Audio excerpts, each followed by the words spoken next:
미국 주식은 역대 최고치. 국내 주식은 말인 뭐 날이 갈수록 개인 투자자들의 눈길은 해외로 쏠리고 있는데 해외 투자에 대한 궁금증 저희가 모두 풀어드리도록 하겠습니다. 필살기 해외 투자 지금 시작합니다.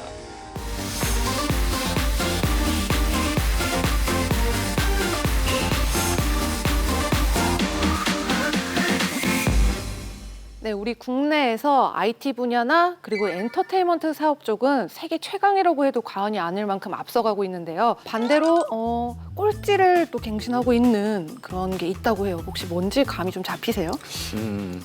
우리나라가 꼴찌다. 꼴찌를 다들 지금 감이 잘 안 오시는 것 같은데 해주신인 제가 한번 해주신- 설명을 좀 드리도록 하겠습니다. 역시 네. 얼마 전에 이제 OECD 발표에 따르면요, 2017년부터 2019년간 한국의 잠재 성장률 낙폭이 OECD 36개국 회원국 중에서 세 번째로 큰 것으로 나타났습니다. 잠재 성장률이라고 하면요, 한 나라의 노동과 자본을 최대 활용을 해서 달성을 할 수 있는 성장률을 뜻하는데요. 이 수치가 낮아졌다는 것은 앞으로 성장할 수 있는 기본 체력이 그만큼 낮아졌다는 것을 의미를 합니다. 올해 코스피 상승률을 좀 같이 보시면 더 좋을 것 같은데요. G20 회원국 중에서 18위로 꼴찌에서 겨우 면한 그런 수준입니다. 11월 5일을 기준으로 해서 이제 코스피 지수는 지난해 말보다 약 4.98%, 5%도 채 오르지 못한 그런 상황인데요. 같은 기간 미국은 무려 17.12% 상승을 했고요. 중국도 19.96%나 상승을 했습니다. 좀 예를 들어서 보면 삼성전자가 이제 우리나라의 어떻게 보면 대표 대장주라고 볼 수 있잖아요. 그렇죠. 네, 삼성전자가 같은 기간 동안 상승한 게 35%. 상당히 많이 올랐네요. 네, 35% 상승을 했는데 동종 산업에 있다라고 볼 수 있는 애플의 주가는 얼마나 오르셨는지 혹시 아시나요? 미 주가가 연일 최고가를 경신했으니까 아마 조금 더 올랐지 않을까요? 조금 더 올랐다. 무려 61%나 올랐습니다. 와, 네. G20에도 우리가 가입이 돼 있고 네. OECD에서도 굉장히 앞서가고 있는 나라라고 생각했는데 생각보다 충격적이에요.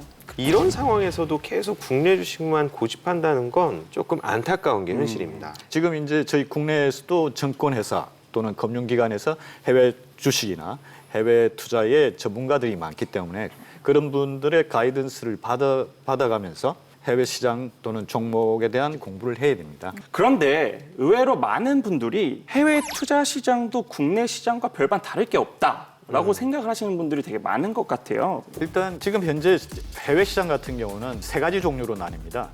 현물 시장, 선도 시장. 선도 시장은 저희 그 FX 외환 거래를 선도 시장이라고 합니다. 그 다음에 선물 시장. 선물 시장은 기금속, 비철금속, ETF, 암호화폐 등등 아주 다양한 시장과 종목이 있기 때문에 국내하고는 비교를 할 수가 없습니다. 굉장히 좀 다양하게 구성이 되어 있는 것 같은데 사실 미국 뭐 주식 아니면 뭐 미국 ETF, 해외 ETF 많이 하라고 추천을 받긴 하는데 어떤 것부터 시작을 해야 될지 좀 감이 잘 안 오거든요.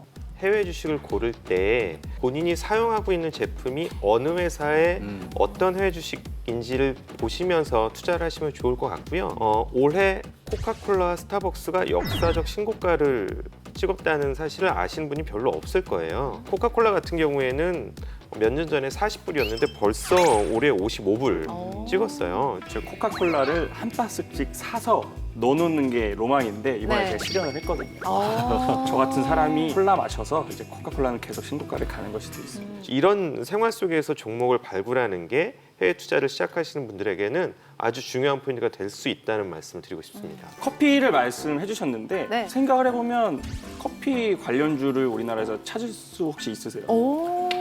그러네요. 그 커피 관련해서 매매를 할 수 있는 아. 어떤 종목은 사실 저희가 찾기가 힘들다는 거죠. 정말. 네.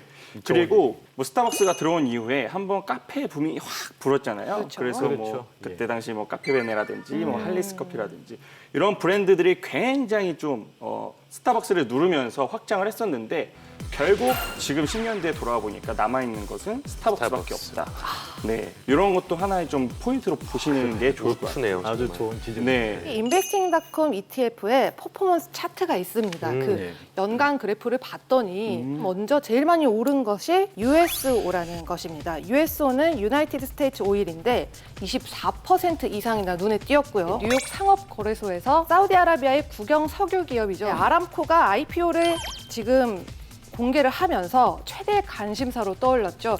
그래서 아무래도 아까 말씀드린 USO가 계속해서 상승할 수밖에 없겠구나라는 요인이 들고요. S&P 500을 추종하는 스파이가 23% 이상 상승을 했습니다. 또 S&P 500은 계속 최고가를 경신했기 때문에 네. 그를 추종하는 스파이도 자연스럽게 계속 상승하지 않을까 생각이 네. 들었습니다. 계속 신고가를 가더라고요. 그렇죠. 네. 네. 미국의 모든 지수가 다 지금 신고가를 네. 행진하고 있죠. 그런데 그냥 해외 주식을 매매하면 되지 왜 굳이 ETF를 매매해야 될까라는 의문이 들 수도 있을 것 같은데요.